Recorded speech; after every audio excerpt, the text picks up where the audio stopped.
one of the things when we were forming the company, the name comes from, we have four screens that dominate our lives. These are Mm-hmm. screens that we stare at all day. Maybe you know it, maybe you don't realize it, but we do. And, I wanted to make a company that covered all four of those screens. I've had success producing film, I've had success producing TV and web or mobile. So for me, it was kind of saying to the world, like, we need to think in that direction when we make content, content that possibly can go across all four screens, Mm-hmm. but then also saying, like, the company can make content for all four of those screens. And so that's really where the name comes from. Okay. So you'll be speaking at the Digital Hollywood conference coming up next week, and there'll be lots of conversations around multi-platform content and other conversations around multi-platform storytelling. hmm What is the difference, or is there a difference? I think there is, for like I'll be speaking at Digital Hollywood, I think October 22nd, Mm-hmm. and my panel will be specifically discussing multi-platform content, and branded content. And so this is something that, my company is really passionate about. We've just actually formed a partnership to really focus in on branded content and get and go more in that direction. So Mm-hmm. I think there is a big difference because there's huge opportunities, meaning audiences right now are more open to brand integration, branded content. I think when you make content for different platforms, you have to know where you're going. I always say have a plan, like don't just get out there and create. I know a lot of people are doing that, Mm-hmm. but is your content scalable? And that comes down to things like, what did you shoot it on? Will it look good on TV? Will it look good? Does it only look good on digital? So those are things that I do think there's a difference in as far as the equipment, also the storytelling style. An hour episodic is a lot different from 5 minutes. True.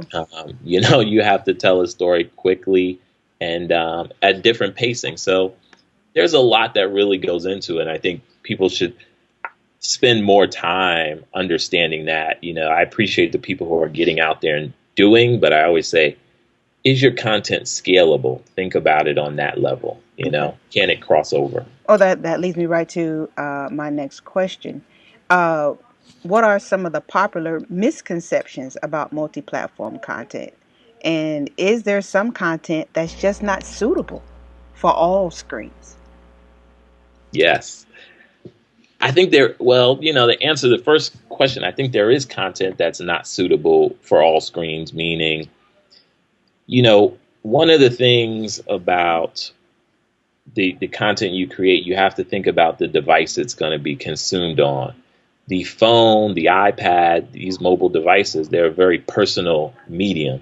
Mm-hmm. They're probably, 3 feet at most away from your face. And most of the time they're in your hand, so they're maybe 1 foot away from your face, and then so that affects the shots you can do. That affects how it emotionally interacts with the audience.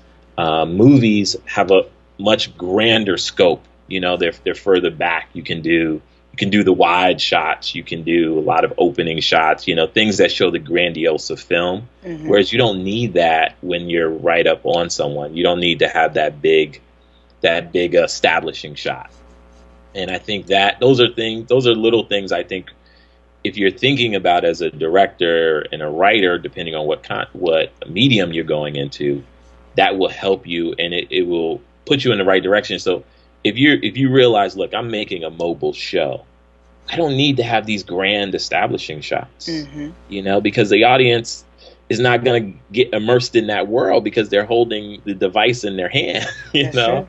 But you do need to connect emotionally. You do need to connect, maybe it's drama, joke, or whatever you need to connect. And I think that's why you find a lot of the content on the web that's doing well is comedy. Hmm. because and beyond just the smaller jokes, but even the long form jokes are doing well. Even this, the skits and the episodics in that realm are doing well because they connect emotionally.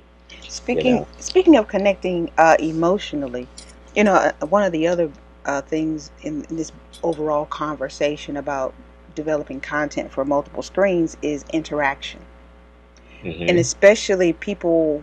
Now you're going to hear. Well, you already know this, but generally there will be more conversations about the immersive experience. The reality of it is, how immersed can you be in a mobile, in a mobile phone?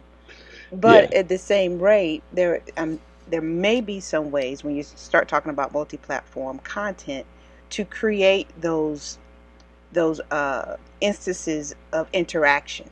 Can you speak on Hmm. that for us? For Yeah, for sure. I think there is a difference about immersive and then interactive. I think the platform lends itself to interactive because you can affect story more directly. Meaning, one thing that's nice about this, all the mobile stuff, is you can usually reach directors directly or reach people directly who are creating the content. hmm So that gives you the ability to affect episodes. Like people are really directed by which way their fan base is going.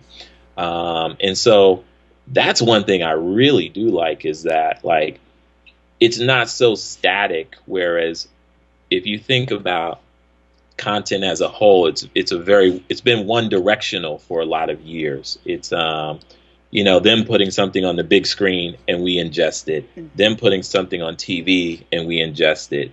Whereas now it's like, well, what do you guys want to see? So there's power back in the hands of the people actually consuming the content.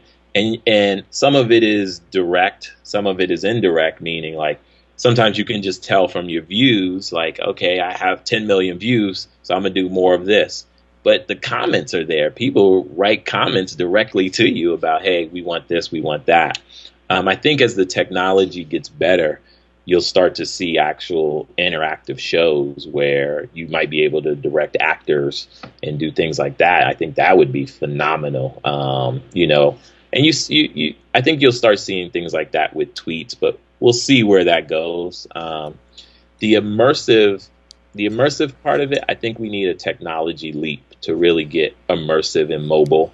And there are people making devices that, maybe like goggles or different things like the Oculus, that will create that immersive environment. hmm And I think audiences will want that. I think especially younger kids, because they're getting sucked into this gaming, and the gaming is so immersive. Yep. You think about, those things are like movies. Those are like, like long form movies. It's almost becoming like a lifestyle to a degree. Yes, and that's how immersive it is that it's becoming a lifestyle. And I think once we have another technology leap, then we'll start to see that more immersive. Right now, when I watch content on my couch, on my phone, and on my iPad, I can't say that I'm truly immersed in it. hmm There's still something. There's still, I feel that barrier there. So.